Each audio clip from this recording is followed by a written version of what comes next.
This is a 2009 Buell XB12R.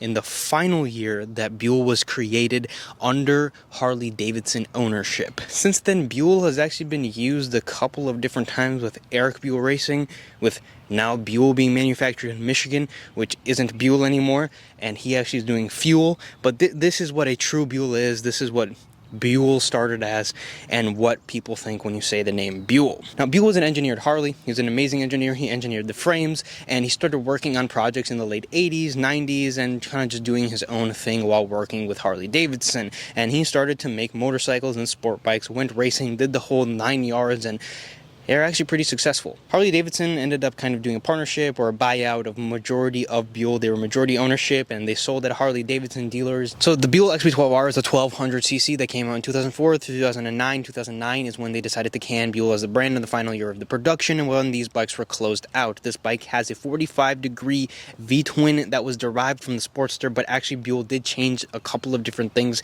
and they were made in-house in the Buell factory in East Troy, rather than Harley-Davidson in Milwaukee. This bike produces 103 horsepower with 84 foot-pounds of torque. This is a torque monster, and it has a lot of low-end power. Even though it is a 1200, it is not the wicked, most fastest thing in the world, and it only revs out to about 7,000 RPM because of the way that the motor is set up. Fuel economy on the bike is about 40 to 50 miles per gallon, and it's actually pretty good. Now, that's the fuel economy on paper. I think I got about 40 miles to the gallon, 38 miles to the gallon last year when I rode it, and I did ride it sort of aggressive, but not like crazy or anything like that. Now, this bike does not have any technology features on it, no ABS, traction control, nothing like that. It's a true raw enthusiast motorcycle, and it is a whole lot of fun. In the past, I've talked about like weird characteristics of the bike, and some people thought I was complaining about it or saying I didn't like it. I actually really do like how this bike feels, but it could use a little bit of technology, a little bit of dampening, in my opinion, and other people who have rode this bike that I've talked to as well. But some of you guys don't agree and say this is one of the best things that you've ever rode. I've rode better machines, but I do come back to the Buell all the time, ride it, and have an amazing time with it. Now, this is an air-cooled motor all the way through. It has an aluminum frame that actually serves as the fuel tank with a lot of other kind of sports bikes of the time. So this is the fuel tank right here on each of the sides, and this is actually a breather on the top here. There's a little bit of a breathing hole port here, and it has an air filter inside of it there. This bike does have a place for a backpack in the rear. This comes off, and there's a seat inside of it. You put the cover on the side, and you can take a backpack on the bike if you wanted to.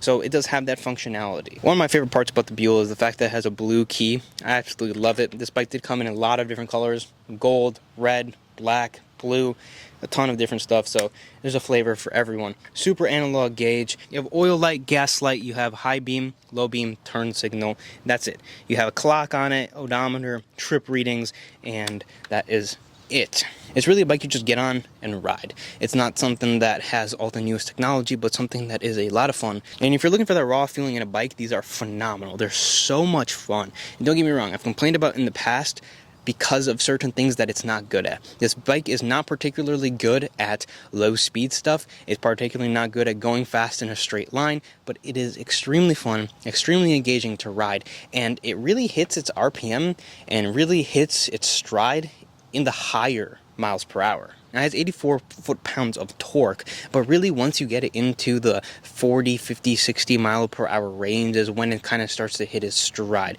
Definitely does not lack on the low end whatsoever, obviously, but that's kind of like the sweet spot that I find for it. The bike tops around, allegedly around 140 miles per hour, but I'm sure you could get it out a little bit more. One of my favorite parts of the Buell is actually the gearing. The gearing is phenomenal. I love where the gears are, when you shift, and how easy it is to find the gears, because you get a distinctive thump when you put it into gear.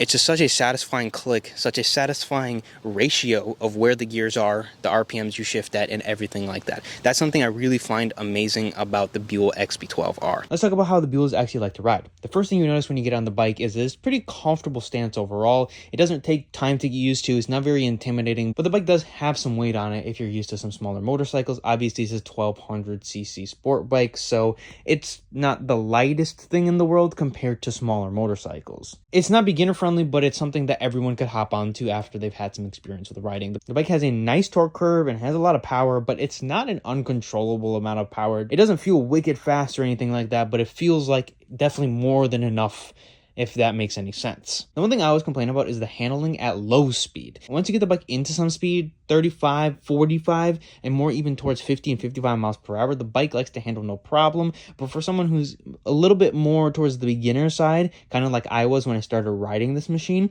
it's hard to handle the motorcycle. It almost makes you just want to turn the bike when you're at low speeds instead of leaning into the turns like some of the other motorcycles would. The bike doesn't have a dampener on it, and the way that the front angle is raked, it just makes sense when you look at the bike. It wants you to maneuver it at the lower speeds. Overall, the Buell is a fantastic machine. Like, it's incredible to ride. I think it looks awesome, and it just performs like a new, fun, enthusiast experience. On hotter days, your legs can get a little toasty at times. That is definitely for sure. Now, there's one more thing I'd like to talk about this bike, and it has to do with the braking. I saw a comment a little while ago saying it only has a single caliper in the front. That tells me everything I need to know about the bike. But just because it doesn't have dual calipers doesn't necessarily mean that it's lacking in braking power. This bike has what is called a perimeter rotor.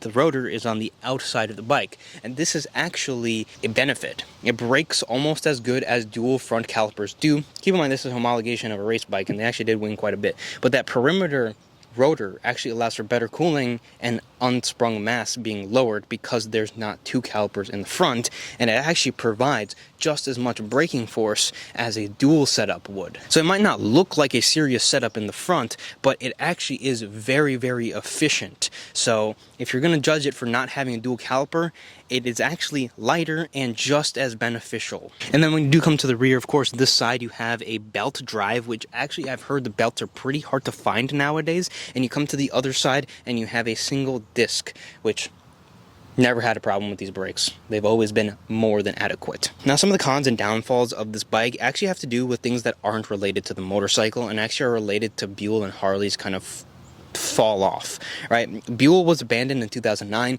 Harley lost a lot of money. There was a financial crisis going at the time, and they just couldn't justify keeping it on, I suppose. But Harley got rid of Buell at the time because of the financial crisis.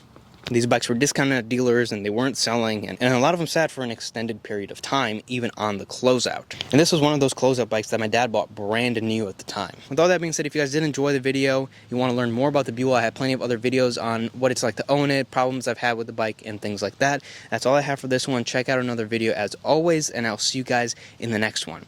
Don't forget to leave a like and subscribe to the channel, of course.